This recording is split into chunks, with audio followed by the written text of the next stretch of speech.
ஆண்டவராகிய இயேசு கிறிஸ்துவினை நாம் மையப்படுவதாக இந்த காலவேளையிலே உங்கள் யாவரையும் பார்ப்பதில் மிகுந்த சந்தோஷம். நேற்று எபிசோடில் பார்த்தோம், புத்தி சொல்லுகிறவர்களை மதிக்கணுமா. ஏன் அப்படி சொல்கிறேன்னா, வசனம் சொல்லுது, இன்னைக்கு இந்த காலவேளையில் ஒன்று பார்க்க போகிறோம். அதே 1 தெசலோனிக்கர் 5ஆம் அதிகாரம் 14ஆம் வசனத்தில் பாருங்கள். மேலும் சகோதரரே, நாங்கள் உங்களுக்கு போதிக்கிறது என்னவெனில், ஒழுங்கில்லாதவர்களுக்கு புத்தி சொல்லுங்கள் என்றது. திடனற்றவர்களை தேற்றுங்கள், பலவீனரை தாங்குங்கள், எல்லாரிடத்திலும் நீடிய சாந்தமாயிருங்கள். 4 விஷயம் சொல்கிறாருங்க. 1, ஒழுங்கில்லாதவர்களுக்கு புத்தி சொல்லுங்கன்றார். ஒழுங்கில்லாதவர்களுக்கு உங்கள் கண்ணு முன்னாடி ஒருத்தன் ஒழுங்கில்லாமல் போகிறான், அவங்கள பார்த்துட்டு அப்படியே விட்டு போகிறதில்ல. ஒரு உண்மையான விசுவாசியாக இருந்தால் அவங்கள கூப்பிட்டு உட்கார வச்சு அவங்களுக்காக ஜெபம் பண்ணி அவங்ககிட்ட முதல்ல பேசுகிறதுக்கு முன்னாடி, அவையனவரே, இந்த சகோதரனை நான் நேசிக்கிறேன், இந்த சகோதரனுக்கு என்ன வார்த்தை, சகோதரிக்கு என்ன வார்த்தை வச்சுருக்கிறீங்க, கூடுமானால் மென் மென்னை டீல் பண்ணுங்கள், உமன் உமனை டீல் பண்ணுங்கள். அது தேவையில்லாத பிரச்சனைகளுக்கு அது உங்களை பாதுகாக்கும். மென் இப்போ உமன் நான் டீல் பண்ணுறேன்னா அது தேவையில்லாத பிரச்சனைகளுக்கு உள்ளே போயிடும். It's far better, for safer side. நமக்குள்ளே ஆவியானவர் இருக்கலாம், நமக்குள்ளே எல்லாம் வல்ல கிருபை வரங்கள் இருக்கலாம். ஃபார் சேஃபர் சைட் ஒழுங்கில்லை, ஒரு உமன் ஒழுங்கு இல்லைன்னா it is better woman should deal a woman, men should deal a men. கர்த்தர் அதை ஆசீர்வதிப்பார்.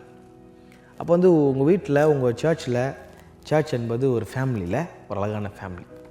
உங்கள் வீட்டுக்குள்ளே ஒருத்தன் உங்கள் பையனோ இல்லை உங்கள் ரொம்ப க்ளோஸ் சர்க்கிள் ஒருத்தன் அந்த ஆடு வெளியே போச்சுன்னா அவனை கூப்பிட்டு உட்கார எவ்வளோ பேசுகிறோம். சர்ச்சில் மட்டும் ஒருத்தன் பாவியான்னு வரும்போது அவனை எல்லாம் பாவியாக பார்க்குறது. அப்படி பார்க்காதீங்க, அவனை கூப்பிட்டு உட்கார வச்சு பேசுங்க. என்ன பிரச்சனைப்பா உனக்கு, போட்டு ஒரு 4 அடி போடுங்க. ஆண்டவர் தான் சொல்கிறார், சத்தியத்தை பேசுப்பா, சமயம் வாய்த்தாலும் வாய்க்காவிட்டாலும் திருவசனத்தை ஜாக்கிரதையாக பிரசங்கம் பண்ணுன்றார். அவனை கூப்பிட்டு புத்தி சொல்லுங்கள். அதான் சொல்கிறார், ஒழுங்கு இல்லாதவர்களுக்கு புத்தி சொல்லுங்கன்றது. அதே மாதிரி எல்லாரையும் ட்ரீட் பண்ணிடாத. எல்லாரையும் சில பேர் இருப்பாங்க, போட்டு டமால் ஆட்சி எல்லாரும் காலி பண்ணுறாங்க. அதே மாதிரி அப்படி பண்ணாத. ஒழுங்கலாருக்கு புத்தி சொல்லு. திடனற்று போயிருப்பாங்க, பலனற்று போயிருப்பாங்க, அவங்கள தேட்டுற மாதிரி பேசு. சரி, பாவியானவர் இஸ் ஆல்ரவுண்டர். அவர் தேட்டவும் செய்வார், அடிக்கவும் செய்வார், உடச்சது அவரே ஒட்டுவார், ஆறுதல் படுத்துவார், ஓட வைப்பார். பாருங்கள், இப்போ அதுதான் ஆவியானவர் தேவை, டிசர்னிங் ஸ்பிரிட் தேவை. நம்ம சுற்றி இருக்கிற சர்க்கிளில் ஒழுங்கு இல்லையா, அவங்கள புத்தி சொல்லணும், தேட்டணும். திடனற்று போயிருக்கிறாங்களா, தேட்டணும். அப்புறம் என்ன சொல்கிறாரு, பலவீனரை தாங்குங்கள். முக்கியமாக என்ன தெரியுமா, எல்லாரிடத்திலும் நீடிய சாந்தமாக இருங்க. சில நேரத்தில் நம்ம இந்த ஆவிக்குரிய ஒரு வைராக்கியம் வந்துடும். நான்ப்பா இவன் சொல்லிட்டு சபை எவ்வளோ நாசம் பண்ணுறான் பாரு, இவன் மட்டும் என் கையில் கட்சானா அப்படின்னு ஒரு வெறுப்பு சில நேரத்தில் நமக்கு வருதில்ல.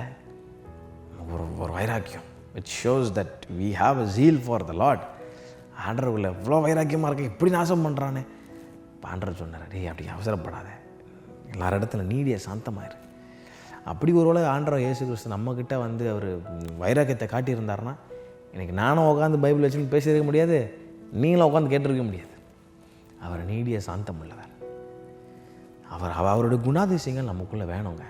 இதெல்லாம் பண்ணுறதுக்கு முன்னாடி ஒன்று தேவை, ஆண்டவரே உங்களுடைய கனிகளால் நிரப்புங்க ஆண்டவரே. அப்படி கேட்டு ஊழியம் செய்யுங்க. கர்த்தர் உங்களை மென்மேலும் எடுத்து பயன்படுத்துவார். கர்த்தர் தமிழை ஆசீர்வதிப்பாராக. ஆமென்.